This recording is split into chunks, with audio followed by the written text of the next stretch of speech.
How would you like to make your first million? And today we're here for a treat because we have Dr. Mikhail Urinson, and his journey began in the early 2000 with Tradify navigating the aftermath of the dot-com crash, Enron, and later the 2008 crisis.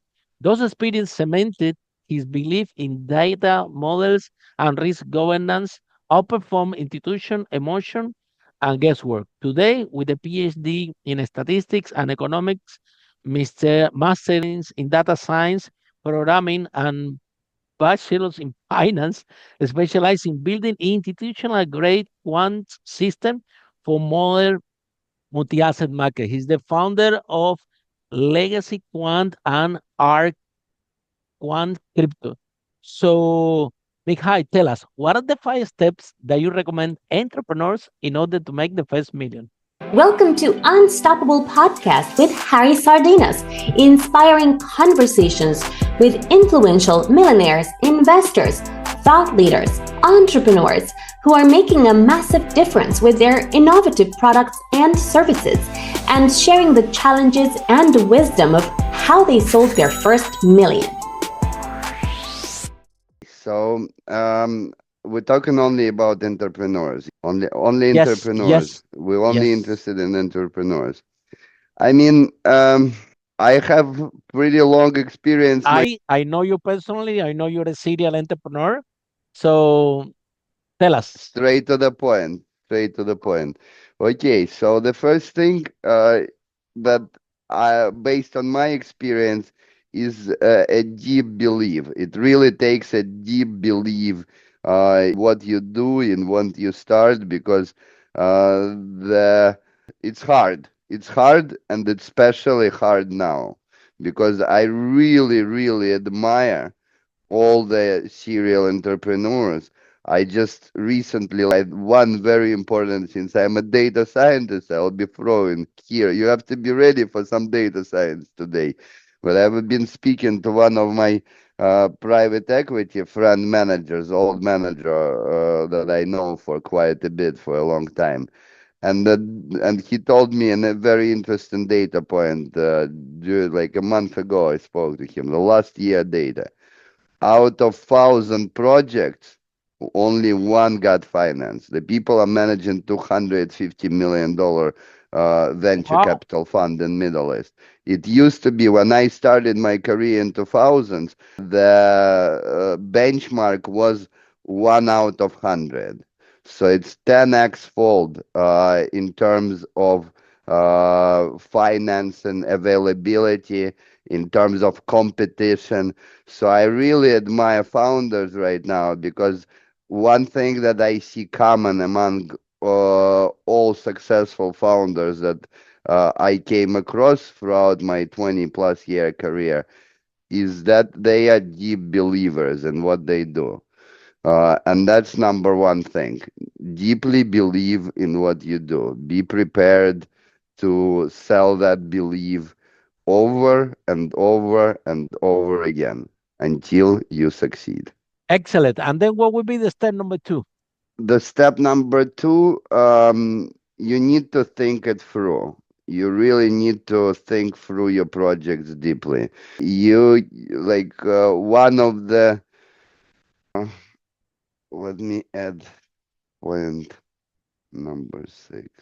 You really need to think it through because I saw a lot of projects fail because they weren't thought through now, thought through well till the very end.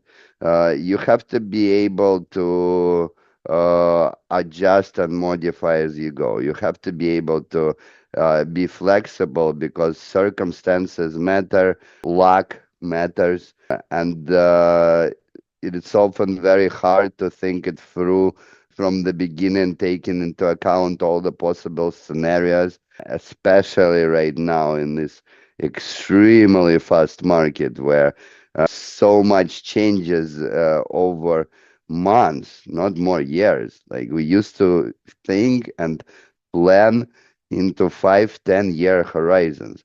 The Mhm. business plans that we used to do and like industry standard was minimum 5 year horizon. I mean, who could plan for 5 years right now? Like, I Mm, mean, it's yeah. hard to think 12 months ahead.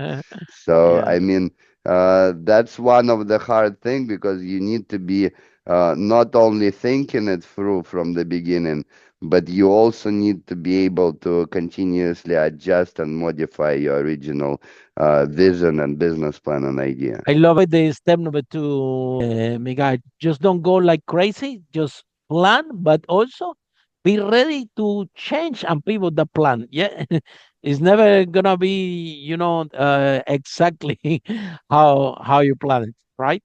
And then Yes. what would be the step number three?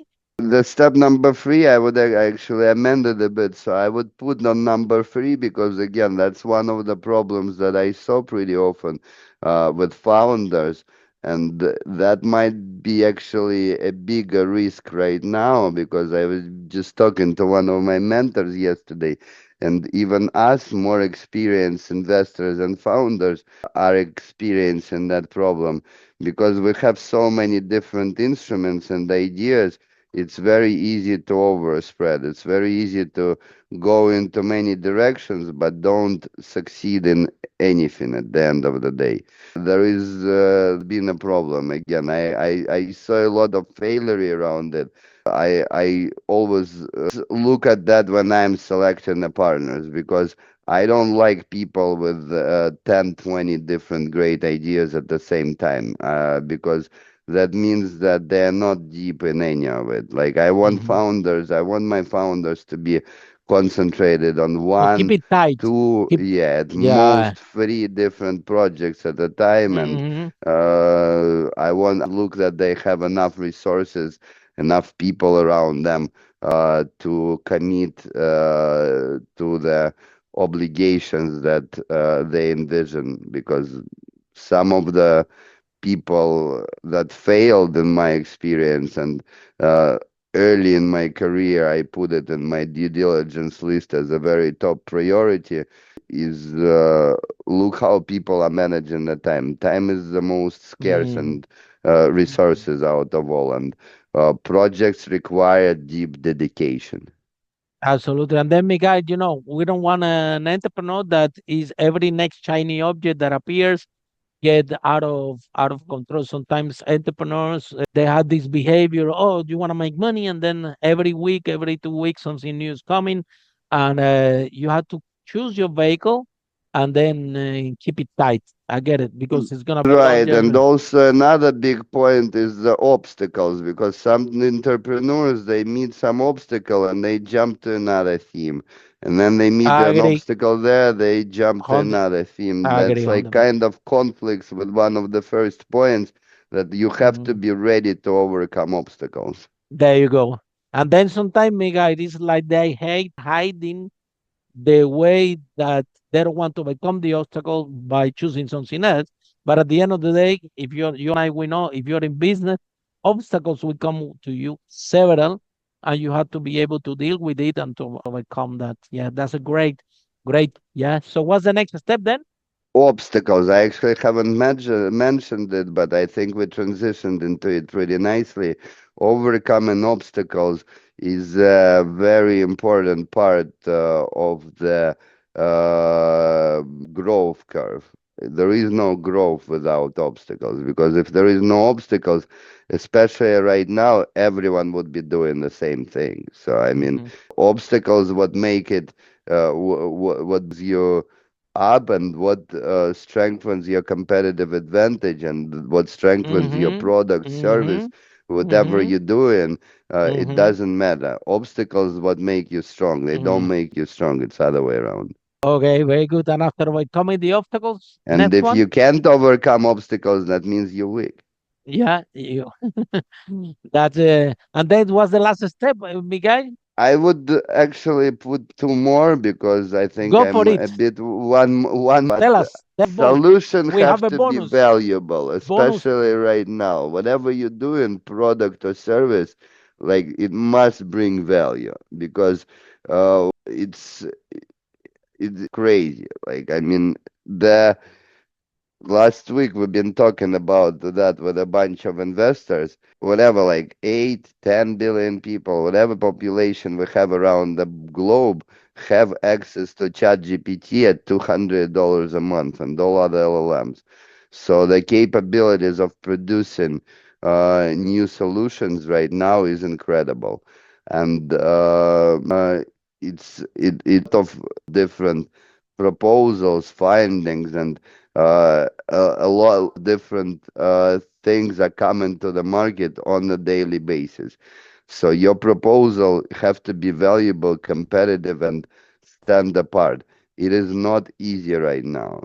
It's like I think like I just came up with an analogy, but it's like YouTube basically. Like everyone have access to it. It's very hard right now to stand out in terms of influence. Same as Instagram, like same true for business right now. It's another interesting data point that the rule of thumb used to be that 10 to 15 minutes investor presentations. I hear right now a lot that if you don't get investor attention in 3 minutes, you're out. Mhm. Shark Mhm. Tank, you're out, you're Yeah. done. They don't have time. They're receiving Three hundreds and minutes. hundreds. 3 minutes very hard. I like you are a professional public speaker. I have done that all my life in terms It's of like very hard. investment. 3 minutes, it's very hard to sell. Like many professionals, many top stars and rich people right now would burn their asses on 3 minute pitches. It's competitive. They had to train actually. Yeah. And then Yes. what's the bonus one? The bonus? The is make sure you have enough capital backing because I saw a lot of great ideas never been launched because founders just ran out of basically of the launch space, and like make sure you have enough capital backing, and again like make sure you evaluated your capital needs, and you know the sources because it's mostly the trickiest part. Capital, Mhm. like I mean, ventures require capital. Like ventures, Mhm. founders, entrepreneurs, unless they're serial Mhm. entrepreneurs and they already built their reputation and track record, and they already made successful exits, so they have some backing. I mean, capital is an issue. Capital is a serious issue right now Mhm. because I see little venture capital available for the pre-sale projects. There is a bunch of founders with 100 million projects around me who don't understand that, and with zeros who don't understand that it Mhm. just doesn't Mhm. work that way. I mean, Mhm. the valuation of $100 million, investors are Mhm. laughing at those things right now. Like it is Mhm. a serious problem right now. Like this mismatch between Mhm. investors expect sales, expect proof of concept. They believe that it doesn't require Mhm. significant capital to, especially in like Mhm. fintech, high tech space, uh, unless you have to build a factory or a mine or buy Mhm. a jet or something like that to make your business work. They don't like expect it to Mhm. be too capital Mhm. consuming to bring it to sales phase, and that's what they are I'm looking glad. for, and that's not Yeah. easy. You know, one out of our 500 millionaires that we interview in this podcast, one out of five are tech entrepreneurs. They are tech millionaires that have exit the companies. However, Mikhail, we see in tech a big a bit of failure, right? Obviously, people come to Harry podcast. You see so many tech millionaires, and people thinking that it's easy to make to become a millionaire with the tech product. However, we find in the industry exactly what you said. When we see a founder, usually a software developer, so they love to. You are a mathematician, you like to write code, also, right? So software developer is in love with the product. All they want to do is write code, and they have this problem that will solve the world. Okay, but then what they do, Mikhail, is they forgot that these were MVP, minimum viable product. They remove this M and they create one elephant. They had to remove the house, and they have to ask all the money to friend and family, and they continue building this elephant, this big, without having any sales, and then they come to see you, or Mikhail, please help us to find some money because we're gonna sell it. And then you telling guys, this is not how it works. If you don't know, if I have when company done advise me, guys, you know what they tell me, Harry, you don't understand, tech is different.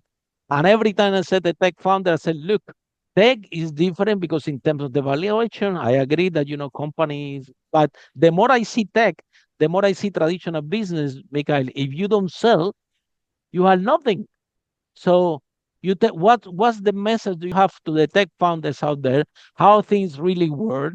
And I don't know because they read the news. Oh, whatever AI company raise millions with no sales. Oh, I'm gonna do the same. Well, if raise million with no sale, look who's this person because he probably have a huge track record. Okay, and that's what really happened behind the story. So, Miguel, tell us the good, the bad, and the ugly of tech businesses.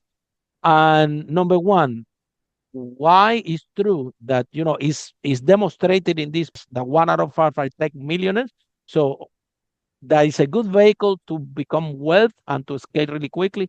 Fine. But why we have so high rate of failures in tech and why people are getting so wrong something that you own several businesses, that is a normal standard. You create, like for example, I've been in your one of your businesses. Okay, you have one shop first, and after now you have two or three. So you create an MVP, it works, you make some sales, then you scale, and this is how business. So what happened with the tech space? Tell us what message do you have for young entrepreneurs? We don't want any tech entrepreneur to fail, but they clearly need to listen, right? Yes, you're definitely right. Think that tech is generally a very high risk industry, and investors generally understand the risk. The failure rate in tech is higher than in retail, for example. Um, and I especially admire tech investors for that specific reason, especially the cold-headed ones. It's again, it's often you know that pretty well, like after interviewing so many of them, and I'm sure like that we probably have similar. I mean, founders in general and high tech founders in particular are visionaries. Visionaries need to land their ideas. Mhm, That's what the mhm, founders often lack. I mhm, My very simple piece of advice to any founder, to any businessman, to anyone: hiring the right team, bringing the right professionals together. Just before we started podcast, I was telling you we all have our weak sides. It's normal. Some have great visions, some know how to land them.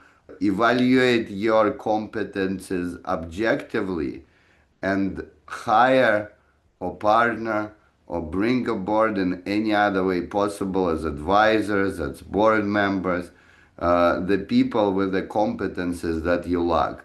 If you are a big mhm, visionary, bring the mhm, people, bring the practitioners, mhm, bring the operational managers, bring those that could mhm, lend your mhm. amazing ideas. And also, Miguel, let's talk about ego and let your ego at the door. My first business, we have a property business in London, managed to sell over 5 million. Okay. And this business, the property was doing very well. And then I thought that was a big deal. I have big ego. I'm telling you, 18 years ago.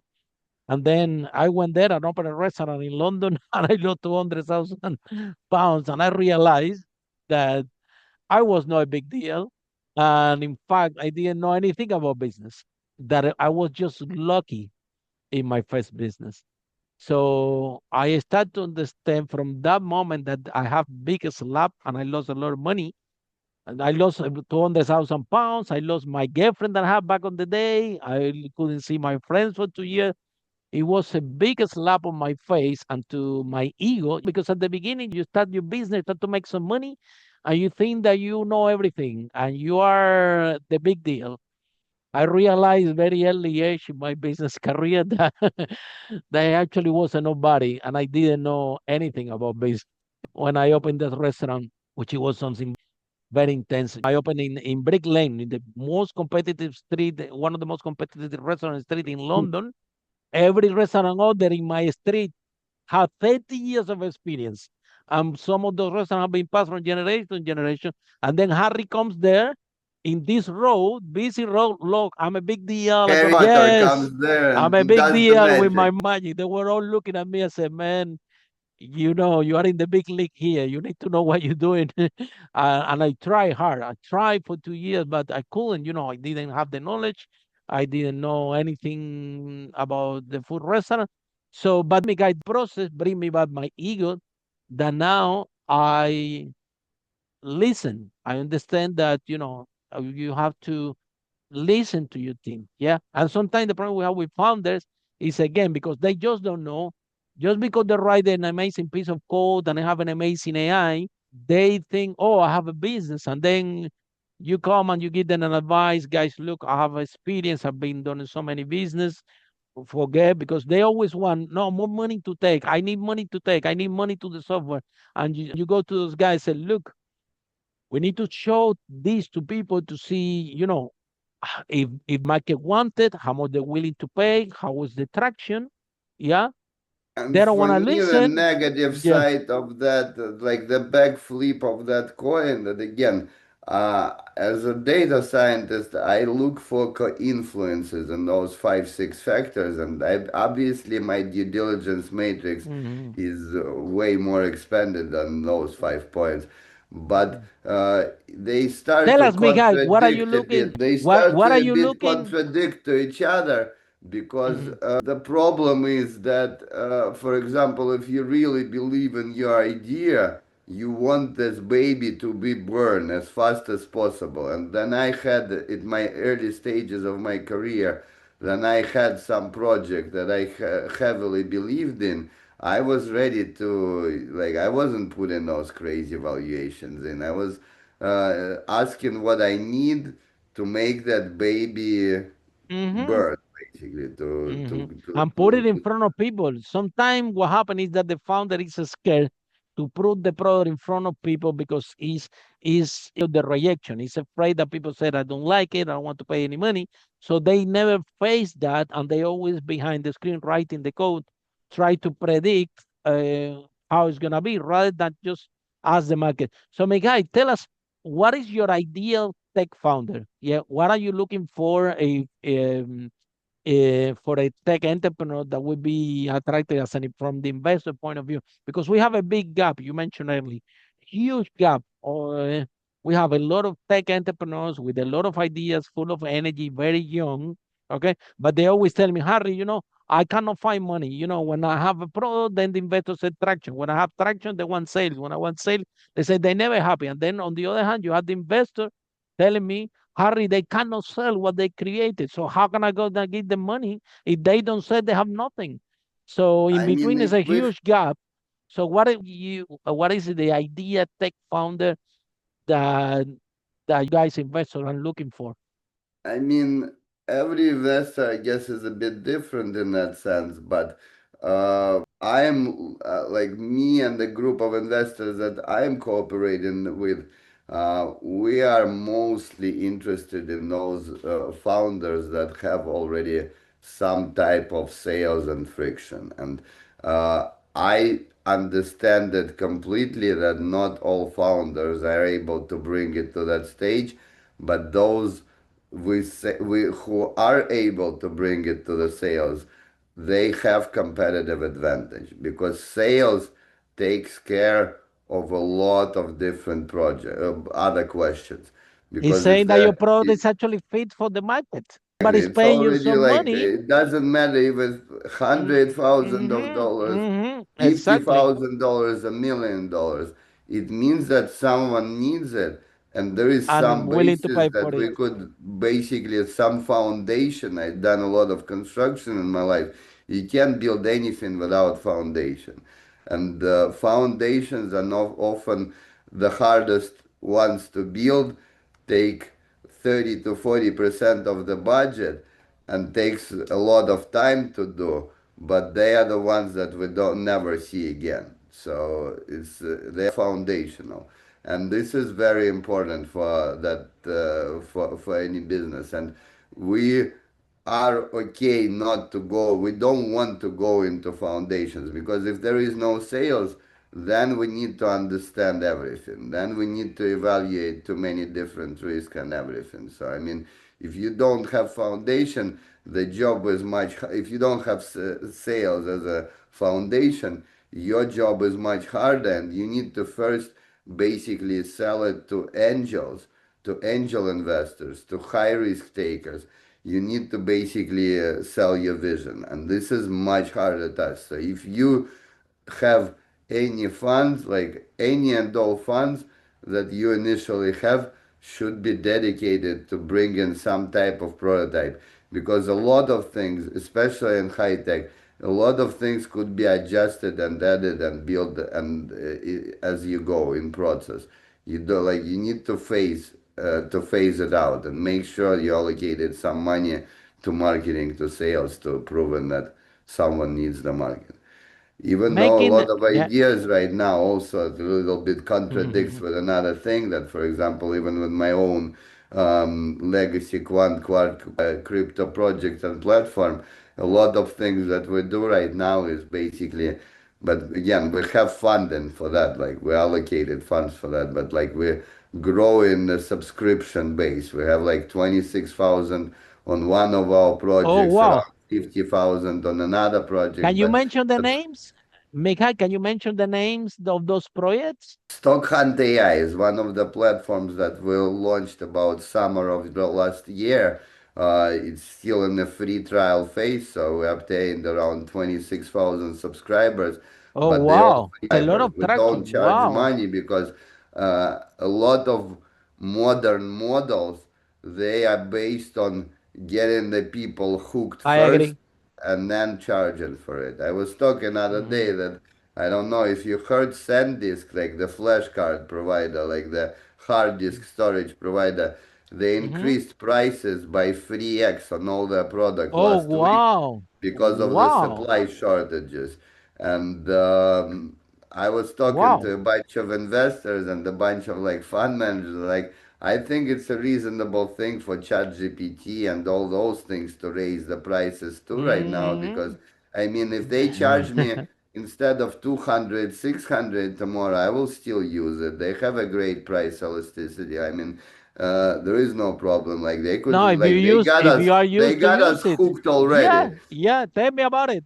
And that's a Dropbox. perfect example for me of the, like, I mean, we see a lot of all those examples growing on Mhm. our eyes right now. It's a great business model. Yeah, yeah, yeah, yeah. Tell me about it, my guy. Dropbox, they told me, okay, I give you unlimited data. So then we put on our conference terabytes and terabytes. They remember the other day, I said, listen, you have 3 years. You either, it's not, after 3 years, not limited anymore. So you have two choices. You have only 15 terabytes. In mine, my guy, I have maybe 60 terabytes there because it was free. So I was, well, all my team, everybody get used of the conference, even this podcast go there. Put. Now we are in the situation to me, look, you only have 15 terabytes from this. I'm gonna give you 3 years for you to think what you wanna do.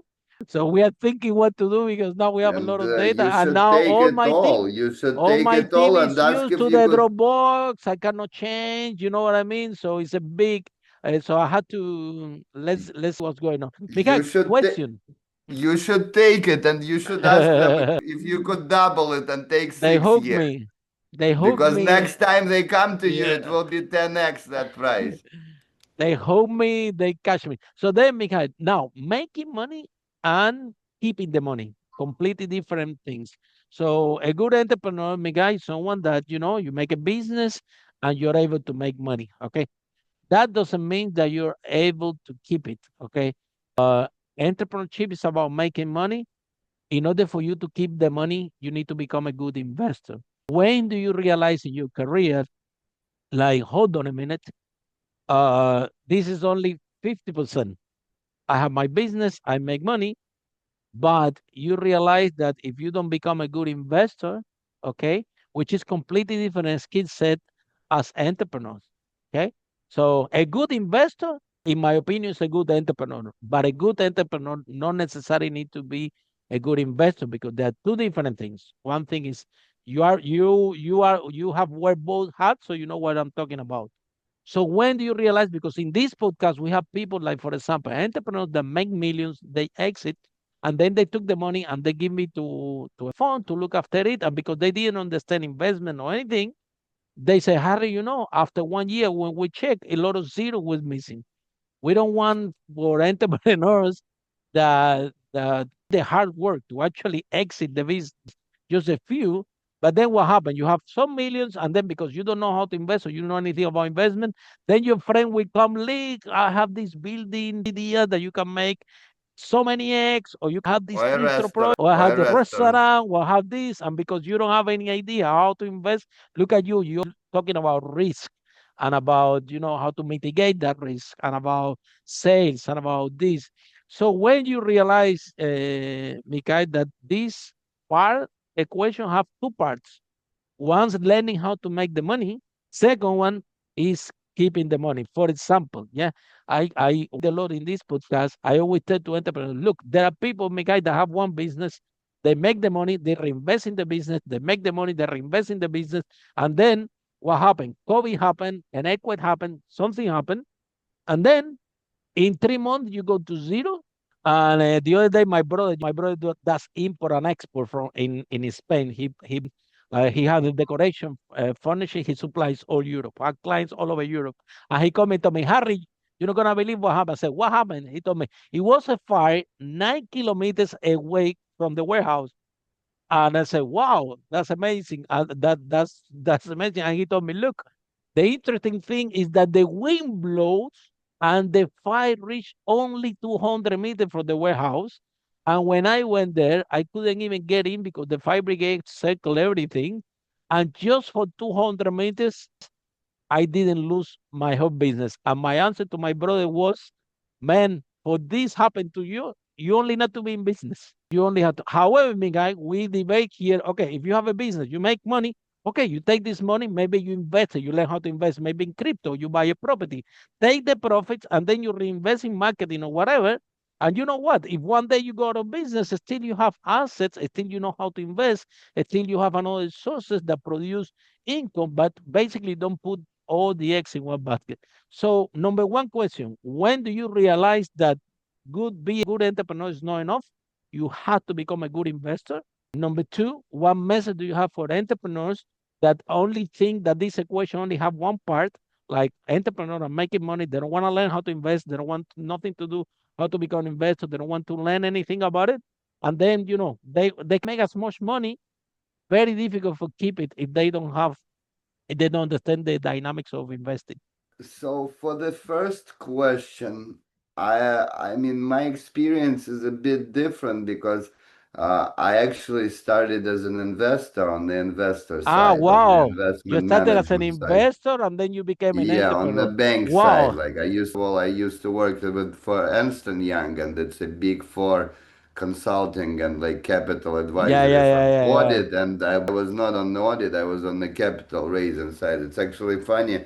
I met one of my first, and that was actually my only like real corporate job where I wasn't a partial owner or family owner. So it was the only like real corporate before in employment in my life because the paths are very different. I was like I didn't realize right away it was about entrepreneurs, and that was one of the clarifications that I wanted to make, that you could make $1 million working in a corporate world, for example. And my sister actually chose the corporate path. I chose the private entrepreneurship path after 2 years experience at Ernst and Young. And I actually met one of my first and only bosses, Mark Sainer, at one of the hedge funds events last week. It's been exactly 20 years. Like I worked there from 2003 to 25. And I mean, that's also in the modern world.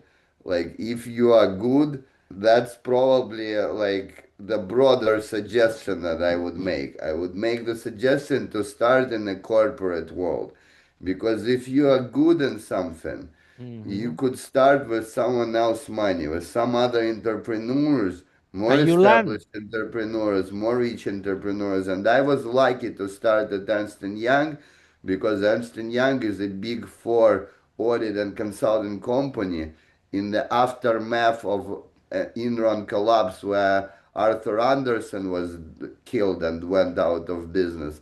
So it was a good place to be, even though I was there only for 2 years. 20 years later, I go to events, serious hedge funds events, and I meet those people Wow, very because impressive. because this is type of the community which is stable and they spend all life in it and they grew in it. And I mean, I was lucky to start there. I was then lucky to go to work for the bank where I saw in 2008, again pretty early in my career, a lot of bankruptcies around me, a lot of serious businessmen, not high tech, high risky founders like real estate, construction, whatever you call restaurant chains, like big going out of business because they spread too thin, because the growth curve, because it's like that's why I like data science. That's why like I wanted to touch upon, and it's probably a good transition into it. Just briefly transition. I'll respond to the rest of your questions, but I think this is important. Like, and we are in this market right now. Last year, everyone was talking that we're in a bubble. I don't think we're in a AI bubble. My position, we might be in infrastructure bubble. Like we might not have enough electricity to support AI. We might need to build more nuclear plants, which will take 10 to 15 years. We might need to find more mines. We might need to make peace in Russia and Ukraine to get access to all those minerals in Siberia and rare earths in Ukraine. But I don't think we're in AI bubble like we were in high tech bubble in 2001 because there is a demand. There is me and you and thousands and Mhm. millions and billions of other people Absolutely. who are not Abs- going to let AI go down. And they have a Absolutely. monetization model, unlike the Yeah. Hmm. Facebooks and Instagrams, not created yet, but Amazons and the likes. Like They I did think, have yeah, monetization. Mikhail, what people don't understand is like, internet, it was a revolution. Okay. The Steam, it was a revolution. Okay. Now the website, the .com, that was not a revolution. That was one consequence of internet. But with internet came websites, came social media, came payments. So the .com was a bubble because it's not a revolution. Internet was a revolution. And what people don't realize is that AI is not just the new flavor of the day in tech. Tech, you have NFT, you have blockchain, you have cryptocurrency, you have all these elements, and everybody call it, okay, this is a new tech flavor of the day. And people are thinking that AI, especially generative AI, is the new flavor of the day and it's gonna go away easily like the rest of the thing without realizing that AI is not a new flavor of the day. AI is actually the generative AI is the greatest revolution since the invention in internet, in my opinion. So um, then, Mikhail, we have mathematic models, data science.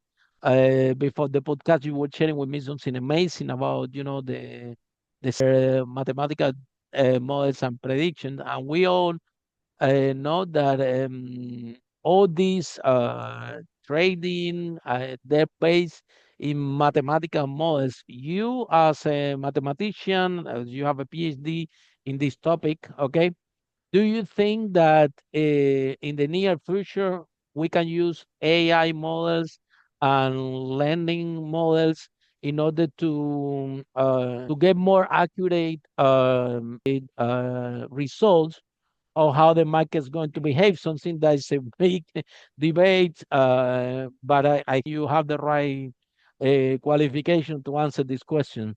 Is this really so? All you need to have the right friends, because if you have the right friend that have the right model, you're gonna make it. But if you're hanging out with other people that don't know that much, well, you might left out. So tell me, what is it? Do I need to have good friends? You are my friend, so tell me how AI can the future of traders. Of course, you need mathematician like you with PhD and everything to design, to overlook, and with the finance expertise.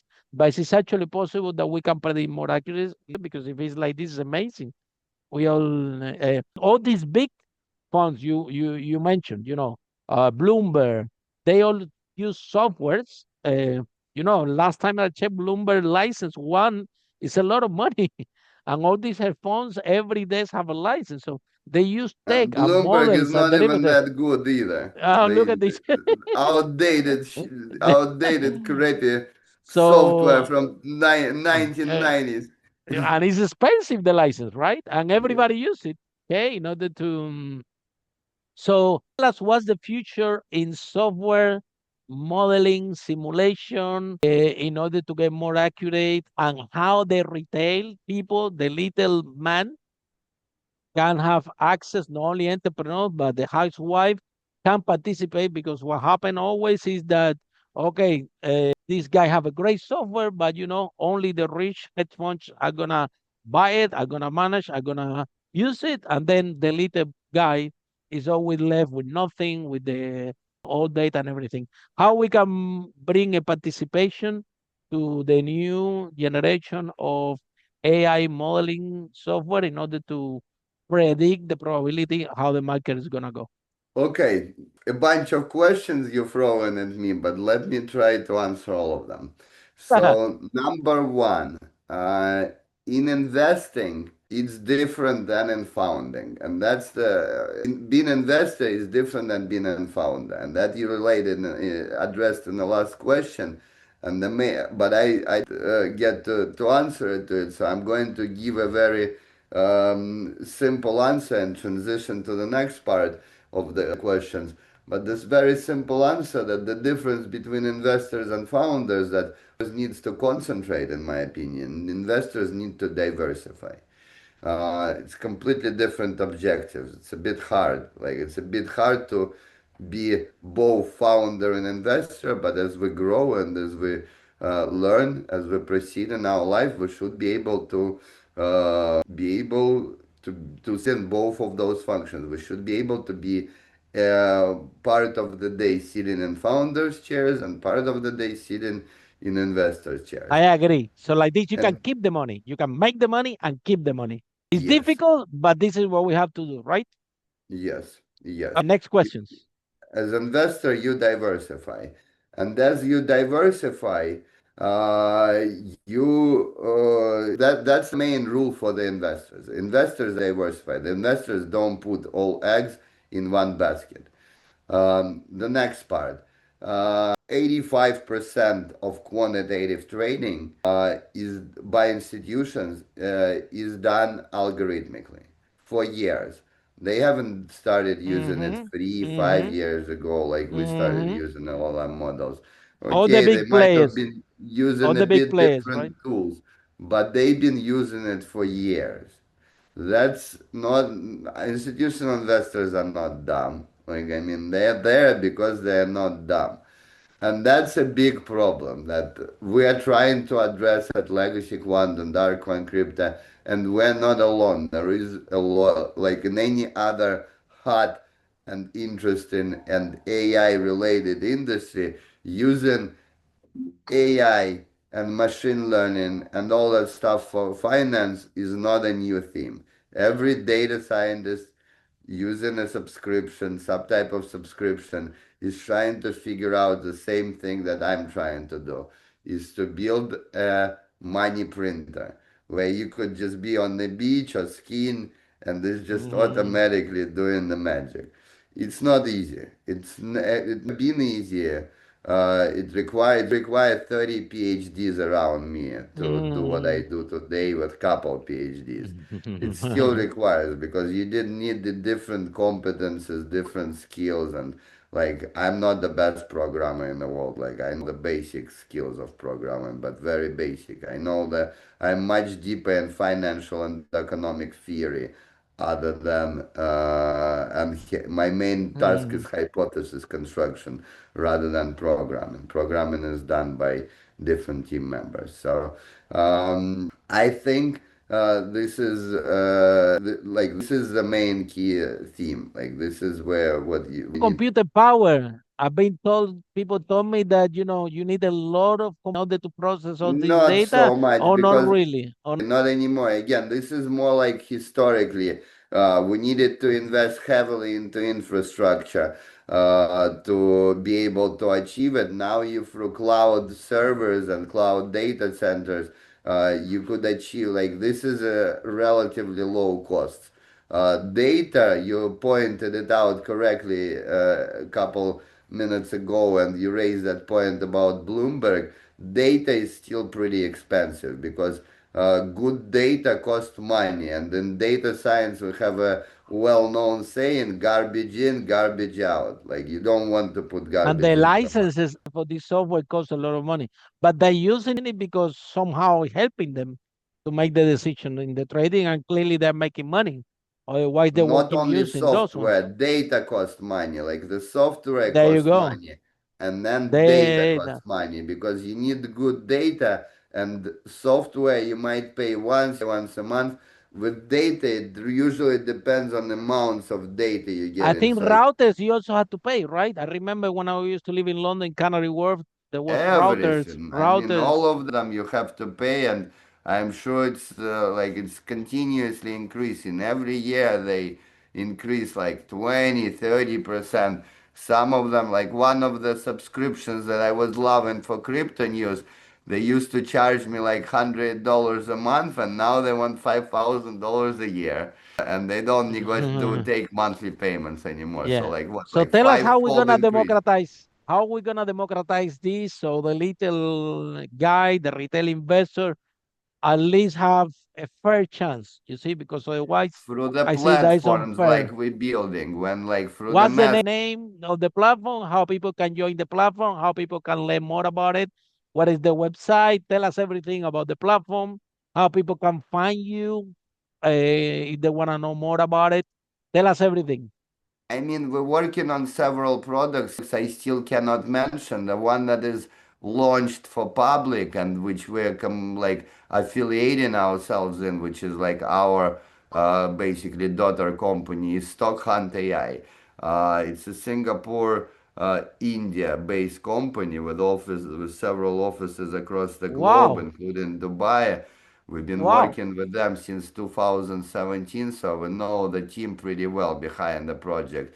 And were Wow. A one lot of of the early years. investors and A lot of, adopters of that solution. wow. We have several other projects which we're about to launch, and all our information, the best way to learn about it, like we talked about before, we're still working on our social media appearance, and hopefully you, Harry, would be key to helping us and solving that Definitely. problem because you're doing Definitely will much help you, my better friend. job than we do I in think you're that brilliant. direction. I think you're so clever and you're doing something for the people, so everybody can participate. My LinkedIn profile, Michael Urinson, and also the legacy one, the company profile, is where I post. We started a newsletter, so we do a monthly newsletter with all the projects, with all the strategies, with all the hypotheses. So like you could find a lot of like this is the best place right now. Twitter a bit less good because it doesn't allow for the deeper article type visual format. Like for something fast, Twitter as well, but mostly YouTube. and also our websites are Quant Crypto and Legacy Quant. The difference is very simple. What is it, .com? Can you mention, because there are people driving, they're listening in the car. Can you mention if it's .com, .ai, Yes, everything? arquancrypto.com and legacyquant.com as well.